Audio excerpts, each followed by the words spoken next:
Então, vai depender da profundidade da cavidade, se essa cavidade está só a nível de esmalte, se acometeu dentina, se está muito profundo, se está muito próximo à polpa.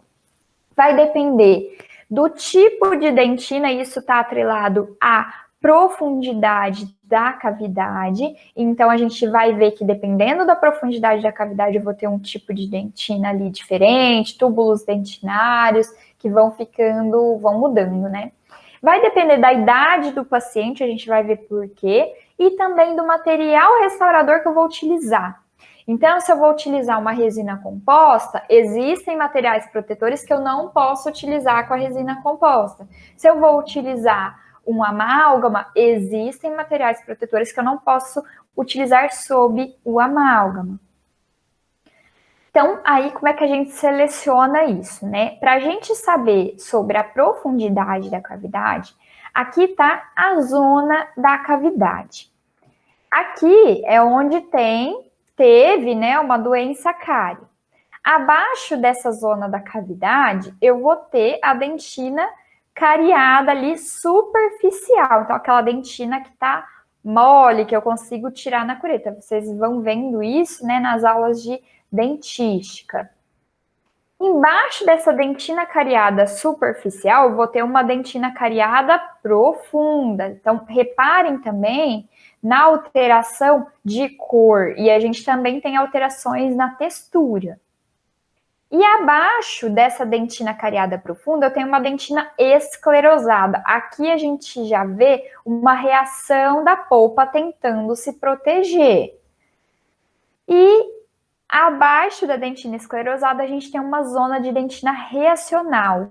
Então, a polpa percebeu aquela injúria, os odontoblastos, que são quem auxiliam ali na produção de mais dentina, correm e vão lá produzir mais dentina reacional para proteger. Então, eu produzo mais dentina para evitar que a injúria chegue, ou pelo menos para retardar esse processo. A seleção do material protetor que eu vou usar também depende da profundidade da cavidade. Se eu tenho uma cavidade a nível de esmalte, eu vou ter uma cavidade superficial. Aqui no número 2, a gente tem a representação de uma cavidade rasa. Eu tenho comprometimento de esmalte e um pouco de comprometimento de dentina. E assim vai. Na cavidade número 3, eu tenho a representação de uma cavidade de profundidade média. Então, eu já tenho mais comprometimento de dentina. Na cavidade 4, no degrau 4, que é a representação de uma cavidade profunda, reparem que eu já estou chegando próximo à polpa. E na cavidade número 5, é uma representação de uma cavidade bastante profunda. Eu já estou perto aqui do corno pulpar, já estou muito próximo dessa polpa. Então, dependendo da profundidade, eu tenho que usar materiais restauradores diferentes e uma combinação de vários materiais. A depender da extensão da cavidade, eu também vou buscar materiais restauradores, materiais protetores diferentes. Então, aqui eu já tenho uma destruição coronária completa. Não dá mais para eu fazer proteção pulpar e restauração, né? Aqui, nesse elemento dental, dá, por exemplo, aqui também. Então, vai depender da extensão da cavidade, se eu ainda consigo salvar esse dente ou não, fazer a proteção pulpar, né, e fazer uma restauração. Então, a gente falou também que a seleção do material restaurador depende do tipo de dentina. A gente tem a dentina primária, que ela está representada aqui por esse número 1. Essa dentina é formada durante a odontogênese, né, durante a formação desse elemento dental. Os odontoblastos vão lá e secretam a primeira dentina que a gente tem. A dentina secundária, ela está aqui representada pelo número 2 e essa cor amarelo mais escuro, mostarda. Depois da formação da raiz, ela vai sendo depositada pela própria polpa ali como uma proteção ao longo do tempo, porque a gente vai tendo traumas oclusais, vai tendo injúria, vai tendo agressão, então a polpa já vai se protegendo e secretando essa dentina secundária. Quanto mais idade tiver a pessoa, o paciente, mais dentina secundária ele vai ter e menor volume pulpar, porque a produção da dentina, né, vai reduzindo ali o volume da pulpa, vai dando lugar. A dentina terciária, que está aqui representada pelo número 3, essa cor laranja, ela já reparem que ela está bem próxima aqui à polpa, que está representada por essa parte rosa, e ela já é uma resposta, assim, rápida a uma agressão, né? A cárie está quase chegando aqui. Então, a polpa vai lá e secreta essa dentina terciária. E a dentina esclerosada, ela é secretada com o objetivo de obliterar os túbulos dentinários que estão muito próximos ali da injúria. Então, a dentina terciária, ela também pode ser do tipo reacional ou reparadora. Eu coloquei aqui para vocês a definição, para a gente relembrar, porque isso influencia no material protetor que eu vou selecionar. Então, rapidamente, dentina primária, aquela formada durante a odontogênese, depositada fisiologicamente pelos odontoblastos. A dentina secundária vai ser depositada ao longo da vida, após a formação da raiz. Quanto mais idade tem o paciente, mais dentina secundária e menor volume pulpar. A dentina terciária, ela tem que ser uma resposta rápida a uma agressão, a um estímulo externo. Então, ela forma ali uma camada de dentina logo abaixo da injúria. E, como a gente falou, ela pode ser do tipo reacional. Então, ela tem uma progressão lenta, não é aquela injúria muito agressiva. Então, vai depositando ali mais lentamente. E a reparadora, a dentina terciária reparadora, é quando a injúria, a cárie, ela é muito agressiva, muito rápida. Então, precisa produzir aquela dentina terciária reparadora rapidamente. E a esclerosada é aonde eu estou próximo do local da injúria e eu faço um fechamento dos túbulos dentinários. Secreta a dentina esclerosada para fechar os túbulos e tentar impedir a passagem ali de micro-organismos, por exemplo, se for uma doença cárie. Quanto mais superficial essa dentina, ou seja, quanto mais lá próxima do esmalte, eu vou ter túbulos dentinários como nessa figura, de calibre, diâmetro menor e menor quantidade de túbulos dentinários. Quanto mais próxima à polpa eu vou chegando, uma dentina muito profunda, eu já tenho um calibre maior dos túbulos dentinários e uma maior quantidade de túbulos dentinários. O que isso significa? Que em cavidades muito profundas eu preciso fazer uma proteção mais potente, né? Porque nesses túbulos entra micro-organismo e ali também tem prolongamentos dos nervos, dos vasos sanguíneos, né? Das estruturas que estão lá na polpa. Então, aqui também a gente pode ver, né, que uma dentina mais próxima ao esmalte, mais superficial, a quantidade de túbulos dentinários que eu tenho, que está aqui representado pela letra A. Numa dentina que está na porção média, numa cavidade média, eu vou ter um pouco mais de túbulos dentinários. Então, a gente vê aqui as quantidades na letra B. E quando eu já estou com uma dentina profunda, próxima à polpa. Então, olha a quantidade de túbulos dentinários e o calibre desses túbulos em relação ao A, por exemplo. Então, quanto mais profunda a cavidade, maior proteção eu preciso fazer. A gente viu também que a idade do paciente vai influenciar nessa proteção. Por quê? Um paciente jovem, ele tem um volume pulpar maior.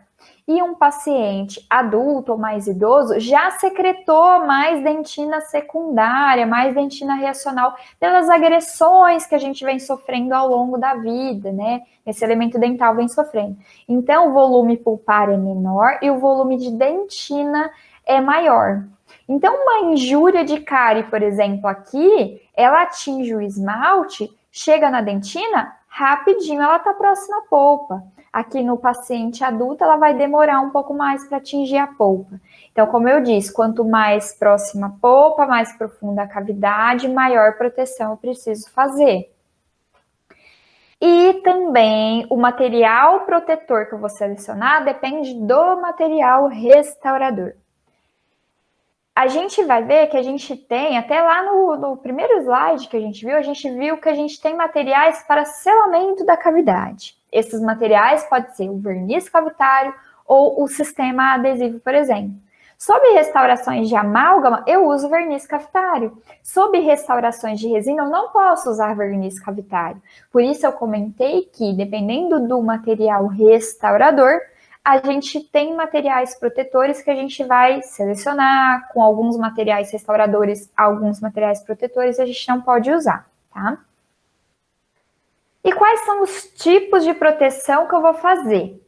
Eu posso fazer uma proteção indireta, ou seja, eu posso até ter uma cavidade bastante profunda, mas eu não atingi a polpa, eu não tive exposição pulpar, então eu vou fazer uma proteção indireta. E eu posso precisar fazer uma proteção direta, ou seja, diretamente sobre a polpa. Então eu fui tirar a cárie, escariei, tirei toda a cárie e cheguei na polpa, expôs a polpa, vi um pouquinho de sangue ali. Houve exposição pulpar, então vou precisar fazer uma proteção direta. Isso vai influenciar em que material protetor eu uso para fazer esses dois tipos de proteção.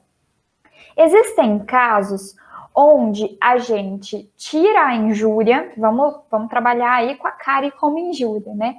E a gente não tem certeza se vai dar para salvar aquele dente, se eu vou precisar fazer aquele tratamento endodôntico ou não, se o tratamento restaurador vai ser suficiente. Estou na dúvida. O paciente ficou com dor, está com muita sensibilidade pós-operatória. Então eu faço um tratamento expectante. A gente também vai aprender como faz isso, né?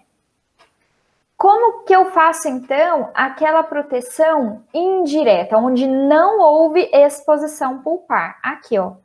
Eu tenho até uma cavidade profunda, mas eu não cheguei na polpa.